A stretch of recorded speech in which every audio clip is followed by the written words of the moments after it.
Salut à tous, j'espère que vous allez bien. Alors, si c'est la première fois que tu me découvres, alors je te demanderai de t'abonner, d'activer la cloche de notification, de liker et de partager également la vidéo et de nous laisser des commentaires. Alors, si cela est fait, je te dis merci pour ton geste.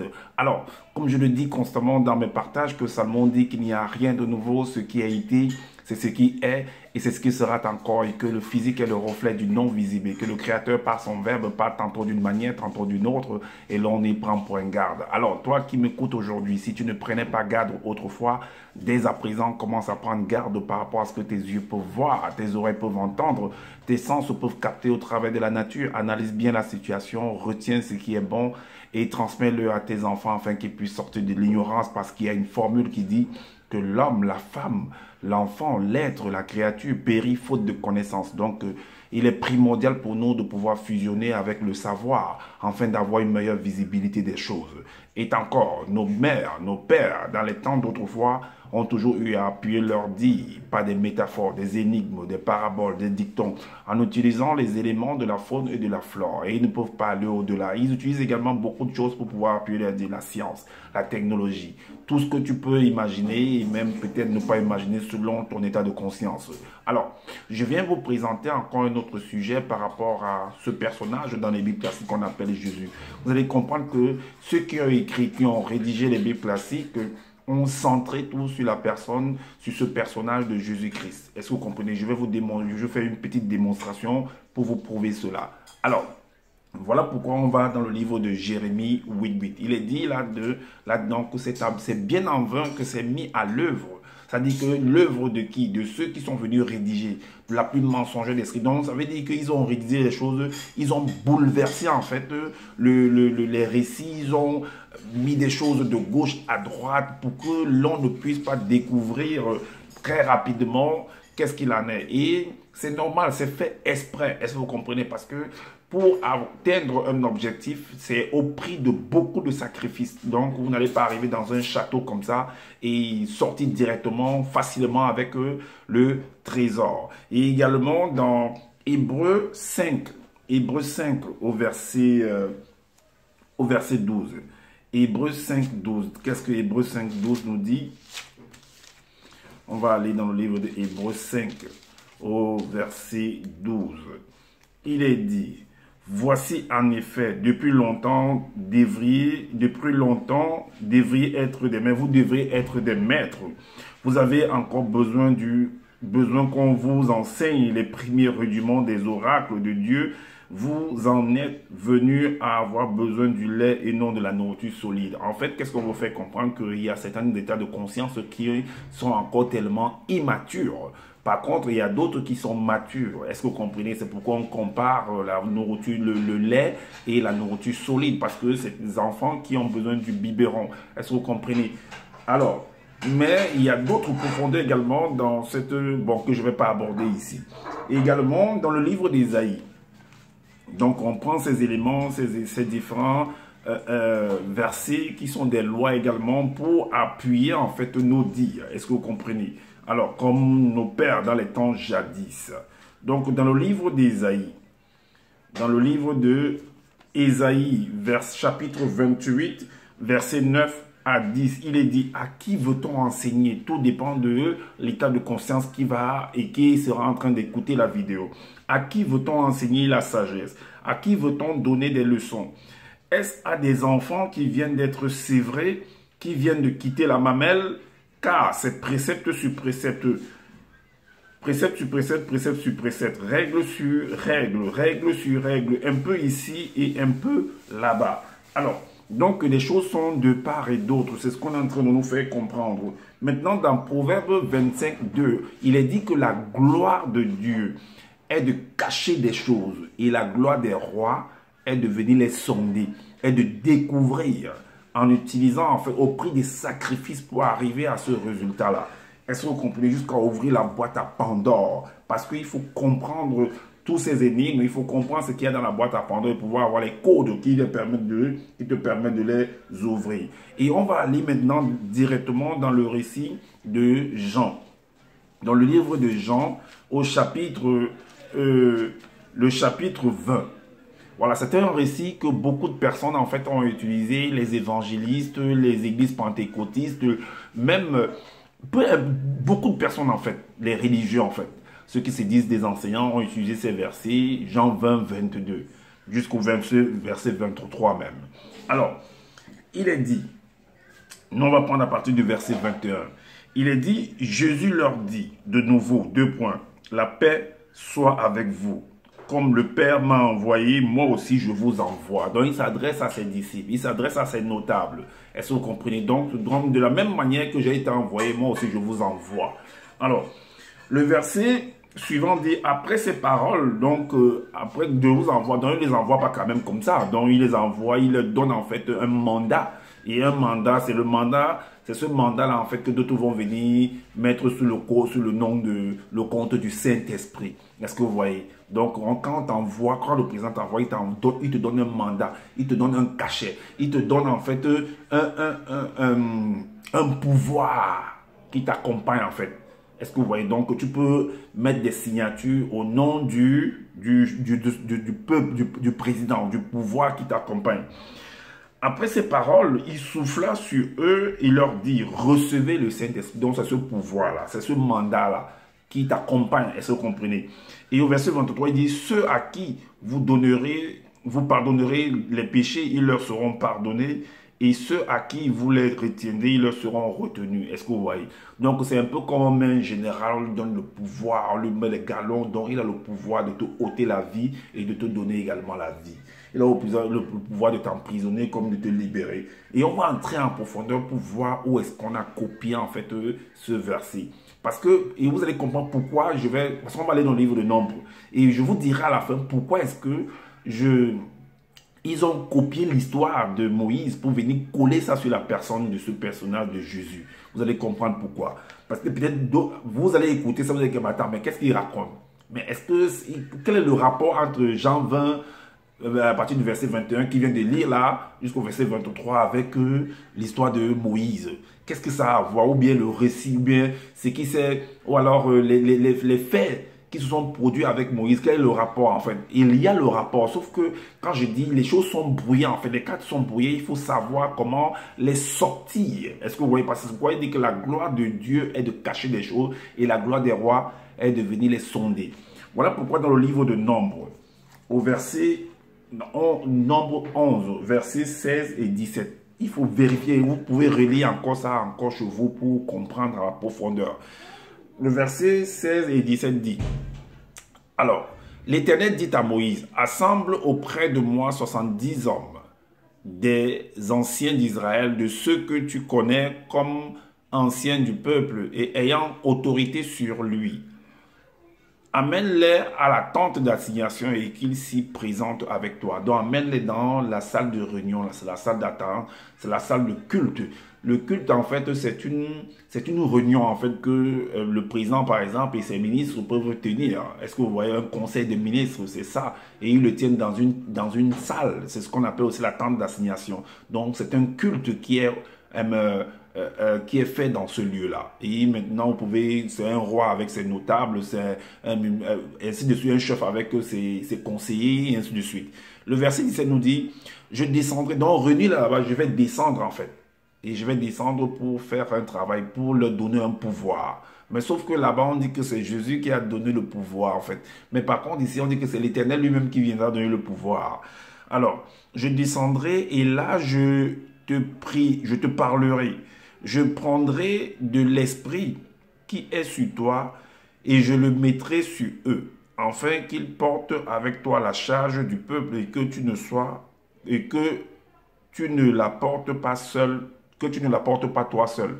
En fait, je délègue pour que tu ne puisses pas. C'est pourquoi l'un des beaux-pères, si vous vous rappelez bien de Moïse, du nom selon les Bibles, Jéthro, avait bien dit, conseiller à Moïse que la charge qu'il a, en fait, il ne faudrait pas qu'il la porte seul, qu'il délègue des personnes qui vont l'aider dans sa tâche, afin que, voilà, sinon il peut mourir rapidement. Donc ça peut l'exploser, ça peut l'écraser cette charge-là, pour diriger un pays, tu pourras le faire seul. Voilà pourquoi on dit que l'union fait la force. Parce que seul, on est voué à l'échec, mais encore ensemble, on va encore très très loin. Est-ce que vous comprenez? Donc, voilà pourquoi on va aller dans le livre de Actes, parce que Jean 20, 22, Jean 20, 20, à partir du verset 22, également, il y a une corrélation avec Actes, le Acte 2. D'où, parce que là, il a souffert, en fait, on va nous dire que dans la concrétisation, la matérialisation de ce souffle de Jean 20, 22 à 23, c'est ce qui se produit, en fait, dans le livre de Actes. Voilà pourquoi j'ai dit qu'il y a une relation, en fait. Il y a une symétrie entre les deux. Voilà pourquoi dans Acte 2, à partir du verset 1 à 4, il est dit, le jour de la Pentecôte, ils étaient toujours dans une salle de réunion, dans une assemblée, dans le lieu d'assignation, la tente d'assignation, d'où comme il a été dit par rapport à Moïse, que amène-le là-bas, je vais descendre là-bas par rapport, il dit à Moïse, je vais descendre là-bas et je prendrai l'esprit qui est en toi pour le dispatcher à tous ceux que tu l'amèneras là-bas. Alors, il est dit ici que le jour de la Pentecôte, ils étaient tous ensemble dans le même lieu.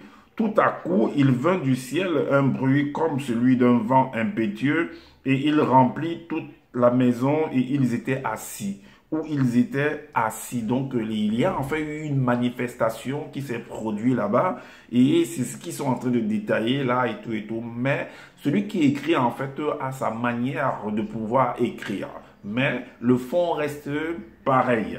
Alors, des langues semblables à des langues de feu apparurent séparées les unes les autres et se posèrent sur chacun d'eux et ils furent tous remplis du Saint-Esprit et se mit à parler en d'autres langues selon que l'Esprit leur donnait. Donc, ils se sont mis à prophétiser, c'est ce que d'autres vont dire, ils se sont mis à prophétiser.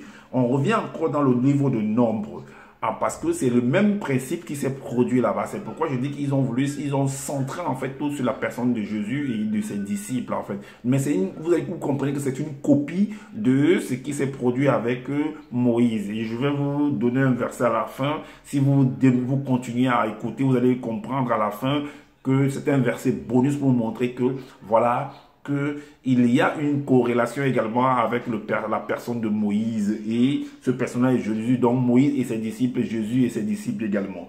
Alors, c'est un copier-coller. Donc, dans Nombre 11, le verset 17, il est dit, je descendrai dans la tente d'assignation et là je te parlerai, je prendrai de l'esprit qui est sur toi et je le mettrai sur eux, afin qu'ils portent avec toi la charge du peuple et que tu ne la portes pas à toi, que tu ne la portes pas à toi seul. Et le verset 24 nous dit, Moïse sortit et rapporta au peuple les paroles de l'Éternel. Il assembla 70 hommes des anciens du peuple et il les plaça autour de la tente d'assignation. Ok, mais sauf là on dit autour de la tente, on dit c'était rassemblé dans une, peu importe la position, mais de toute façon c'est l'action qui est faite, qui est importante en fait. Donc les cérémonies qui sont faites là-bas, Alors le verset 25 nous dit, l'Éternel descendit dans la nuée et passa. Donc comme pour dire, quand on dit que l'Éternel descendu, c'est ce qui est semblable à ce qui est dit dans Actes là-bas, qu'il y a eu comme un bruit en fait qui est entré, qu'on a ressenti dans la salle en fait, dans la tente d'assignation. Donc l'Éternel descendit dans la nuée et il parla à Moïse. Il prit de l'esprit qui était sur Moïse, donc ça veut dire que des langues c'est ça, on dit que c'est des esprits, surtout de la Pentecôte, tout ça, sur lui, et il le mit sur les 70 anciens, donc sur chaque personne, comme des langues de feu qui sont déposées sur chaque personne qui était dans la salle, et 70 anciens, et dès que l'esprit reposa sur eux, ils prophétisèrent, mais ils ne continuèrent pas. Ils prophétisaient, c'est la même chose qu'il est dit dans Actes des Apôtres, qu'ils se sont mis à parler d'autres des langues et chacun les écoutait et ainsi de suite quand ils sont sortis. Alors, maintenant, pourquoi je dis ainsi? Pourquoi c'est fait ainsi? Voilà pourquoi, comme je vous ai dit que si vous continuez à jusqu'à la fin, vous allez comprendre pourquoi tout est fait. Vous allez comprendre que quand on dit que prophétiser également, ils ne peuvent pas. Prophétiser, c'est quoi en fait réellement? Vous allez voir que Mais avant d'arriver là, allons dans le livre de Jean. au verset 40. Pourquoi on a fait la corrélation avec ce personnage de Jésus? Donc, voilà le verset. Donc, j'explique donc pour finir que dans Jean 1 au verset 45, pour vous montrer la corrélation entre Moïse et Jésus, donc ce copier-coller qui a avec ce personnage. Alors, il est dit que Philippe, Jean 1, 15, 45, Philippe rencontra Nathanaël et lui dit, nous avons trouvé celui de qui Moïse a écrit dans la loi et dont les prophètes ont parlé, Jésus de Nazareth, fils de Joseph. Il n'était pas le fils de Joseph. Il était, selon l'histoire, le fils adoptif de Joseph. Donc, il y a un problème là. Et en plus, j'ai expliqué, j'ai fait des vidéos pour montrer que celui dont Moïse parlait, il ne faisait aucunement allusion à ce personnage de Jésus. Là, c'est encore une fausseté. Mais néanmoins, on prend ça pour vous montrer en fait la corrélation, vu que c'est ce qu'ils ont écrit, ben, on vous montre un peu la corrélation en fait. Voilà pourquoi on va aller dans le livre de Deutéronome, parce que ceux qui sont venus écrire, ils ont dit que non, c'est lui et tout, mais on a fait des pour leur montrer que c'est pas ça en réalité.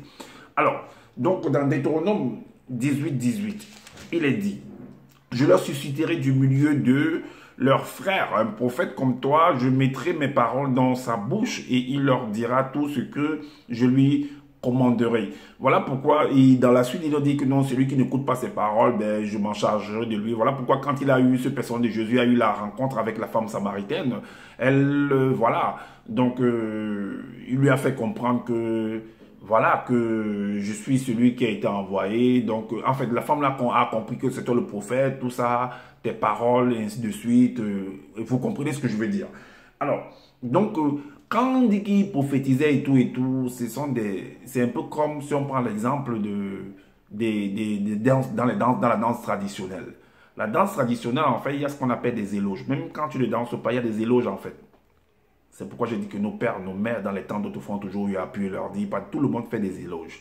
Peut-être sans s'en rendre compte qu'ils sont en train de faire des éloges. Quand on dit que peut-être telle personne, tu es ceci, tu es cela, tu feras ceci, tel enfant, non, tu seras un grand footballeur, tout le monde le fait. Ça peut-être ça inconsciemment ou consciemment. Alors, voilà pourquoi on va aller dans le livre de Samuel. Dans le livre de Samuel, chapitre 1, Samuel chapitre 10, verset 5 à 6.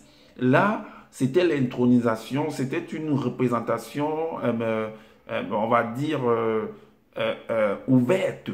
Je l'avais fait, c'était une représentation ouverte en fait des cérémonies traditionnelles, des danseurs, parce que même dans les tribus, par exemple, si on prend la tribu Bamileke, il y a des danses en fait initiatiques qui sont faites privées, qui ne sont pas à la portée de tous. Il y a des danses maintenant initiatiques qui sont ouvertes. Est-ce que vous voyez? Et là, c'était une danse en fait on va dire ouverte, mais vous allez comprendre que les instruments, parce que tous, pendant la danse, en fait, on prononce en fait des éloges. Est-ce que vous voyez?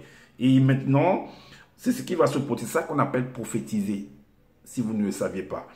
Il est dit, c'est après cela, tu arriveras à Gilbéa, Elohim, où se trouve une garnison de Philistins. Les garnisons de Philistins, là, si vous voulez comprendre, c'était des danseurs, en fait. C'était des danseurs, des joueurs d'instruments de musique. Voilà. En entrant dans la ville, tu rencontreras une troupe de prophètes.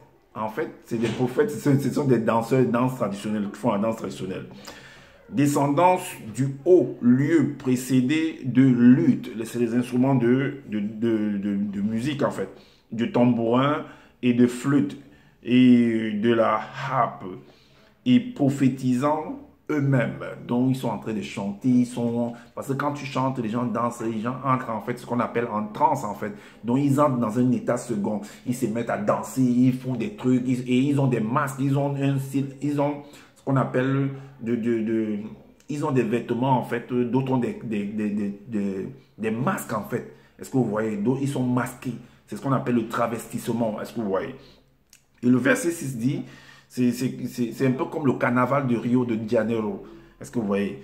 Alors, l'Esprit de l'Éternel te saisira toi de même. Donc, tu entreras également dans cette danse-là. Tu tu entreras dans cette danse. C'est un peu comme, il y a une chanson qui dit, pour passer le vouri, il faut être à deux. Pour bien le passer, il faut savoir danser. Parce que pour traverser cette troupe-là, il va falloir que tu apprennes à danser. C'est une étape en fait de l'initiation.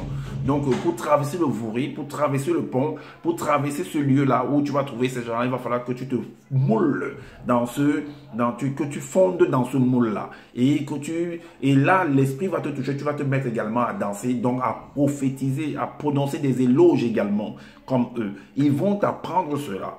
L'Esprit de l'Éternel te saisira, tu prophétiseras avec eux et tu seras changé en un autre homme.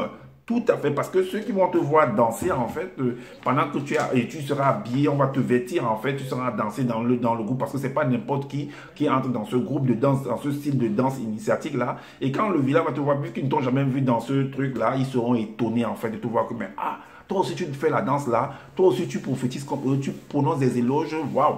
Ils seront étonnés. Donc, c'est de l'initiation. C'est ce que j'avais à vous partager. Alors, comme je le dis constamment, je n'ai pas la science infuse. Si vous trouvez qu'il y a des manquements par rapport à ce que je viens de dire, ben, faites des vidéos également pour pouvoir éclairer les uns les autres. De la même manière que vous apprenez de moi, c'est comme ça que je peux apprendre de vous. C'est une interaction entre la nature et l'homme, vu que l'homme également est une résultante de la nature. Donc, nous sommes tout ce qu'on appelle le totem. C'est tout un ensemble. Donc, c'est l'autre qui entraîne l'autre. Est-ce que vous voyez? Alors, c'est comme les organes dans le corps. C'est un peu comme le système endocrinien dans notre corps. Alors, laissez-nous des commentaires pour nous dire qu'est-ce que vous en pensez. Et également, abonnez-vous, activez la cloche de notification pour être averti des prochaines vidéos. Et partagez, likez. Et voilà, pour m'aider dans ce combat que j'ai lancé. Et aussi, prenez soin de votre famille. C'est très, très important. Prenez soin de votre santé pour le combat parce qu'on a besoin de ça. On a besoin de l'énergie, des ressources, des moyens pour pouvoir avancer. Alors, je vous dis à bientôt pour une prochaine vidéo. Ciao!